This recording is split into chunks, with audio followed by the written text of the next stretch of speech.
Good morning guys. Siddharth शिक्षा सदन senior secondary school सोजित road, कक्षा 8, विषय सामाजिक ज्ञान। हमारे अध्याय थर्ड, ग्रामीण क्षेत्र पर कंपनी द्वारा शासन चलाना। अब देखिए बच्चों, मैंने पहले पढ़ा था स्थायी बंदोबस्त, जो कि कॉर्नवालिस ने लागू किया। उसके बाद महालवाड़ी हॉल मैकेंजी ने, उसके बाद रेतवाड़ी पढ़ा था हमने, जो कि थॉमस मुंडो ने लागू किया।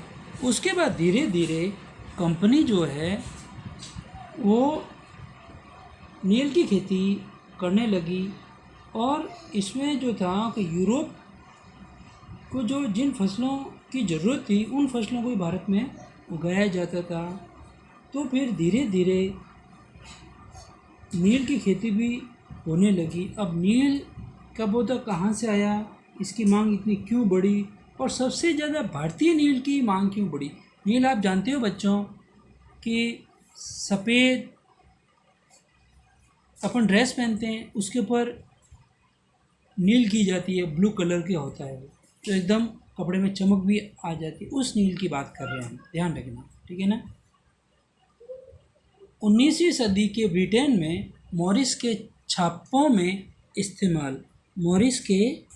में इस्तेमाल किया गया नीला रंग यानी ब्लू कलर भारत में उगने वाले नील के पौधों से ही, ये कहाँ उगता था, भारत में उगने वाले नील के पौधों से ही तैयार किया गया था। उसमें भारत दुनिया में नील का सबसे बड़ा स्रोत था। भारत सबसे बड़ा स्रोत था। अब देखिए, अब धीरे धीरे देखते हैं कि भारत में नील की मांग ही क्यों थी, भारतीय नील की मांग ही क्यों थी सबसे ज़्यादा।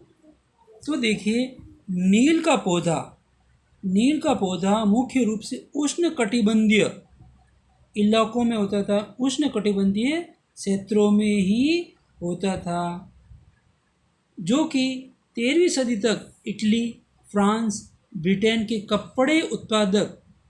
कपड़े की रंगाई के लिए, किसकी रंगाई के लिए, कपड़े की रंगाई के लिए भारतीय नील का इस्तेमाल करते थे, क्योंकि इससे कपड़े की छपाई भी अच्छी होती थी और चमक भी अच्छी थी इसकी।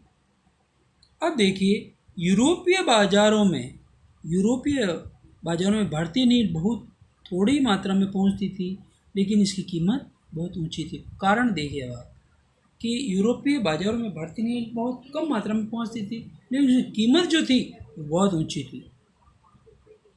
इसके कारण देखिए कि कपड़ा उत्पादकों को बैंगनी व नीले रंग बनाने के लिए वॉर्ड, ध्यान रखना, देखो एक नीले रंग का ही तोड़ था, नीले रंग का एक ऑप्शन वाला पौधा था कि अगर नील नहीं मिले तो इस पौधे का भी इस्तेमाल किया जा सकता है। उसका नाम क्या था, वॉर्ड नामक पौधे पर निर्भर थे। कपड़ा उत्पादक क्या करते थे कि अगर नील की कीमत ऊंची थी तो वो वॉर्ड के पौधे पर निर्भर थे। अब वॉर्ड का पौधा क्या, देखिए, वॉर्ड पौधा ये शीतोष्ण क्षेत्र में, शीतोष्ण नहीं जहाँ कम नहीं ज़्यादा गर्मी नहीं ज़्यादा सर्दी वाले क्षेत्रों में उगता था, जो कि यूरोप में मिल जाता है। ये ज़्यादातर यूरोप में मिल जाता है, ठीक है। अब उत्तरी इटली, दक्षिण फ्रांस, जर्मनी, ब्रिटेन के हिस्सों में ये उगता था जहाँ शीतोष्ण क्षेत्र हो, ध्यान रखना, शीतोष्ण क्षेत्र, और ये वॉर्ड पौधा यूरोप में मिल जाता था। ये नील का पौधा अगर नहीं मिलता है, नील अगर ऊंची कीमत में मिल रही थी, वॉर्ड पौधा यूज़ किया जाता है, उसका कलर यूज़ किया जाता था कपड़ों में। अब देखो, नील से प्रतिस्पर्धा, अब नील से जो कंपटीशन था, प्रतिस्पर्धा थी, टक्कर थी, वो किस प्रकार थी कि यूरोप के वॉर्ड उत्पादक यानी कि वॉर्ड का जो पौधा था जो बैंगनी और नीले रंग के लिए उपयोग में आता था, उसके वॉर्ड उत्पादक सरकार पर दबाव डाला। यूरोप के जो वॉर्ड उत्पादक थे उन्होंने यूरोप की सरकार पर दबाव डाला कि नील के आयात आयात यानी खरीद आयात यानी खरीद पर पाबंदी लगा दे, रोक लगा दे, बिल्कुल बंद कर दे। नील से चमकदार नीला रंग मिलता था, मतलब वोट से बहुत ज़्यादा अच्छा था वो, जबकि वोट से मिलने वाला रंग बेजान, कोई इसमें जान नहीं थी और वो फीका था, इतना अच्छा नहीं। ये मुख्य अंतर था इसका कि नील से नीला रंग मिलता था, वो भी चमकदार, जबकि वोट से मिलने वाला रंग जो बेजान और फीका था। ठीक है। अब उत्तरी अमेरिका के बहुत सारे इलाकों में नील के बागान सामने आने लगे। अब बागान में क्या था कि अब ये जो बागान है इसमें क्या करते हैं कि एक बहुत बड़ा क्षेत्र था, बहुत बड़ा क्षेत्र। अब इसमें क्या कि मालिक जो है बहुत सारे लोगों से, बागान का जो मालिक है, मालिक जो कि लोगों से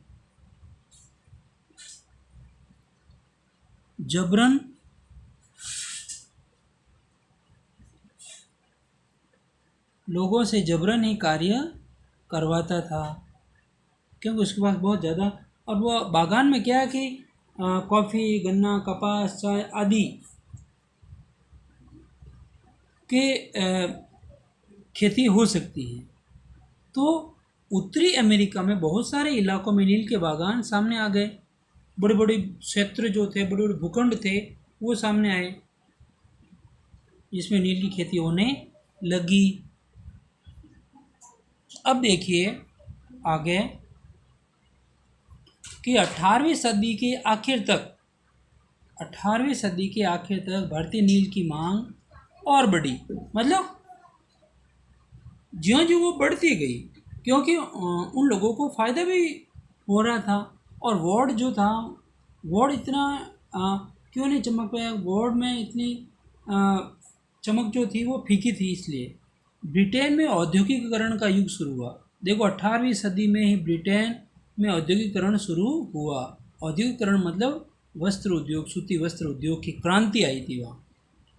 और फिर कपास उत्पादन में भी भारी इजाफा यानी लाभ हुआ कि कपास की खेती बहुत ज़्यादा हुई, और इससे क्या है कि जो सूती वस्त्र या जो वस्त्र उद्योग था उसमें भी एक बूम आई, एक औद्योगिकरण स्टार्ट हुआ।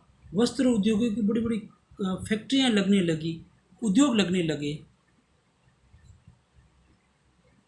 तो पता है आपको, नील की मांग तो बढ़ने वाली, क्योंकि वो कपड़ों की रंगाई और छपाई में काम आता था।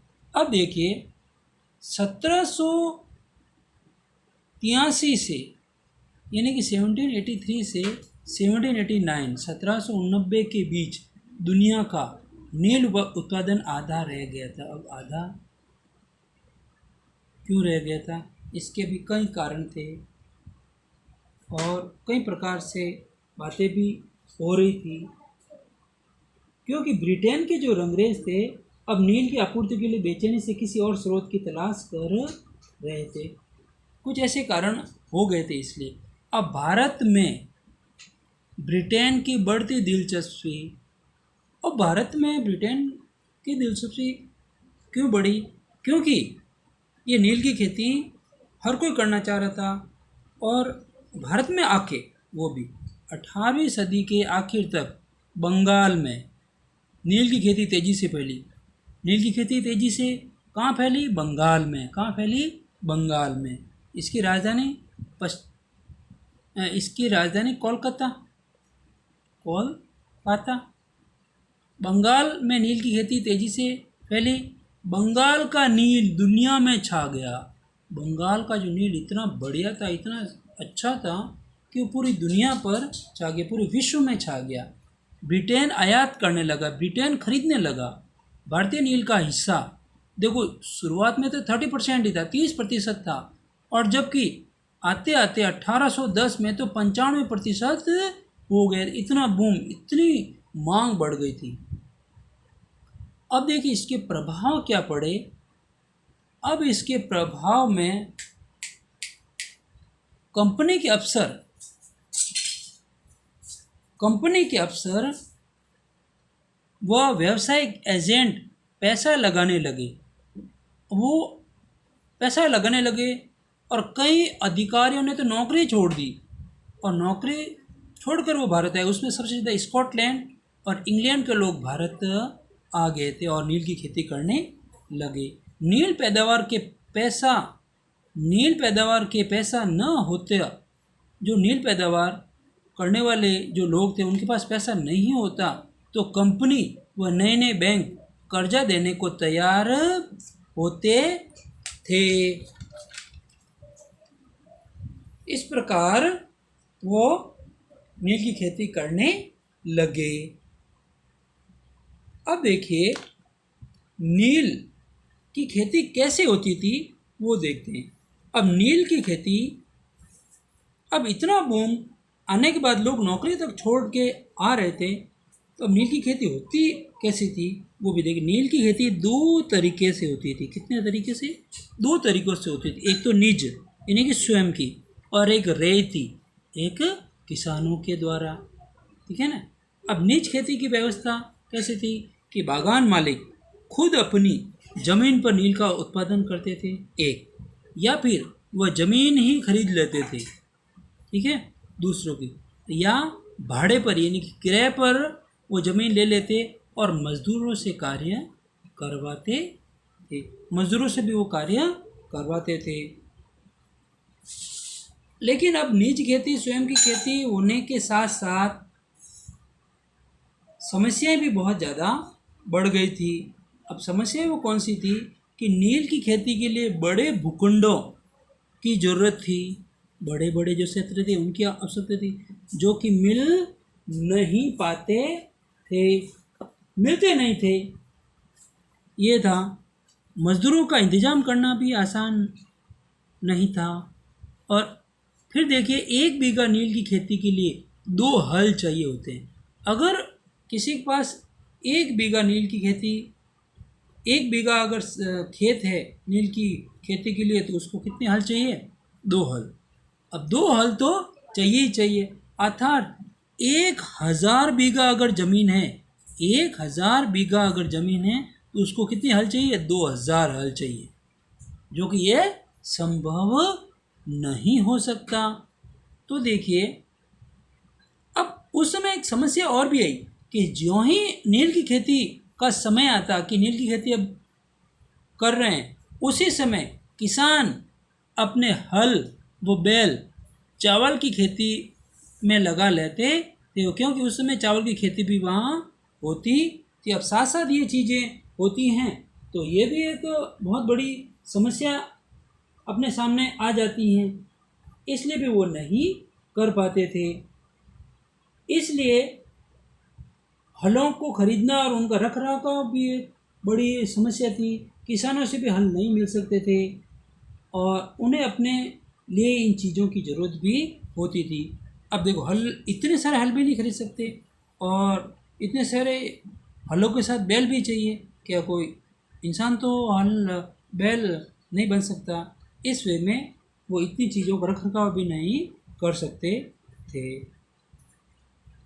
तो ये इस प्रकार निज खेती थी। अब रैयतों की ज़मीन पर नील की खेती, किसानों की ज़मीन पर नील की खेती कैसे होती थी कि इसमें बागान मालिक रैयतों के, रैयत मैंने पहले ही बताया था, किसान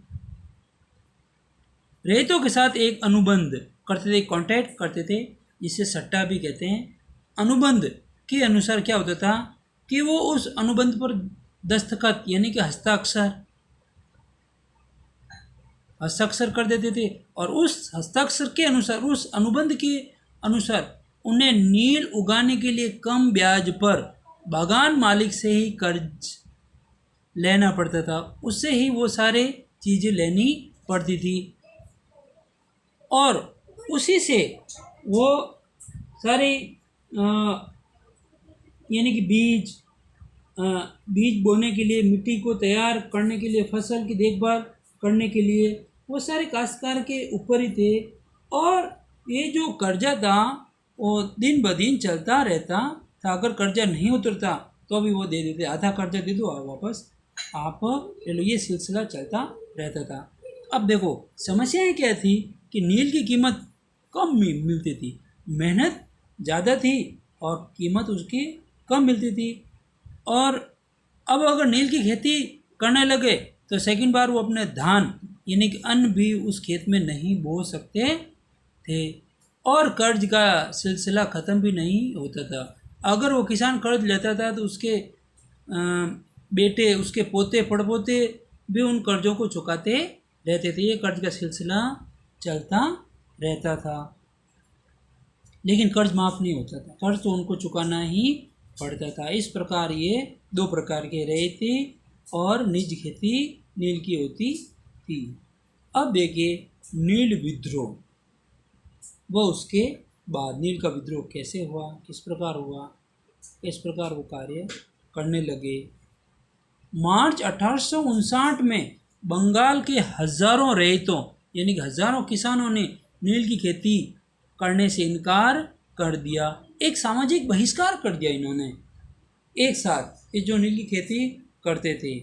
रैयतों ने लगान चुकाने से मना कर दिया, बिल्कुल मना किया कि हम नील की खेती नहीं करेंगे। और उसके बाद तलवार, भाले, तीर कमान से नील फैक्ट्रियों पर उन्होंने हमला बोल दिया, हमला वो करने लगे। 1859 में नील रैयतों को स्थानीय जमींदार व मुखियाओं का भी समर्थन मिलने लगा। 1859 में नील रैयतों को यानी कि किसानों को स्थानीय जमींदार, जो लोकल जमींदार थे उनका, और गांव के जो मुखिया थे उनका भी उनको समर्थन मिला। उसके बाद आपको पता है कि 1857 की बगावत का भी डर था कि 1857 में जो बगावत हुई थी, क्रांति हुई थी, वो अगर वो वापस आगे रिटर्न नहीं हो जाए तो उन्होंने क्या किया। 1857 की क्रांति आपको याद ही होगा, जो विश्व का एक सबसे बड़ा किसान आंदोलन हुआ था, बिजोलिया किसान आंदोलन भीलवाड़ा में, फिर बेगू किसान आंदोलन, बहुत सारे आंदोलन थे। उस डर से भी उन्होंने 1859 में एक नोटिस जारी किया, एक नोटिस जारी किया। और वो जो नोटिस जारी करने वाला था वो एक गवर्नर था, जो कि सर्दियों में घूमने के लिए इस इलाके में आया। और फिर एक मजिस्ट्रेट के द्वारा, उस मजिस्ट्रेट का नाम था एस्ले ईडन। नोटिस किसने जारी किया? एस्ले ईडन ने। किसने? एस्ले ईडन ने। एस्ले ईडन एक जज था, उसने जारी किया। और नोटिस के अनुसार क्या था कि उनको अनुबंध मानने के लिए बाधित नहीं किया जा सकता, मजबूर नहीं किया जा सकता। और इंग्लैंड की महारानी विक्टोरिया ने स्पष्ट हुक्म दे दिया कि नील की खेती कोई नहीं करे, नील की खेती न करने का हुक्म भी इन्होंने दे दिया। ठीक है, तो इस प्रकार उनको मजबूर भी नहीं किया गया और कार्य भी हो गया। तो फिर देखिए, जैसे जैसे विद्रोह फैलागा, विस्फोटक स्थितियां नियंत्रित में नहीं हो रही थी, किसान अपने विद्रोह का समर्थन भी मान रहे थे। और फिर धीरे धीरे पूरे बंगाल में फैला। और कलकत्ता के जो पढ़े लिखे विद्वान थे, पत्रकार थे, उन्होंने नील जिलों की तरफ कूच किया, उनकी ओर वो चल पड़े। और रैयतों की दुर्दशा, बागान मालिकों की जोर जबरदस्ती और अत्याचारी नील व्यवस्था के बारे में, अत्याचारी नील व्यवस्था के बारे में उन्होंने लिखना शुरू किया, जिससे कि जो हकीकत है वो सामने आए।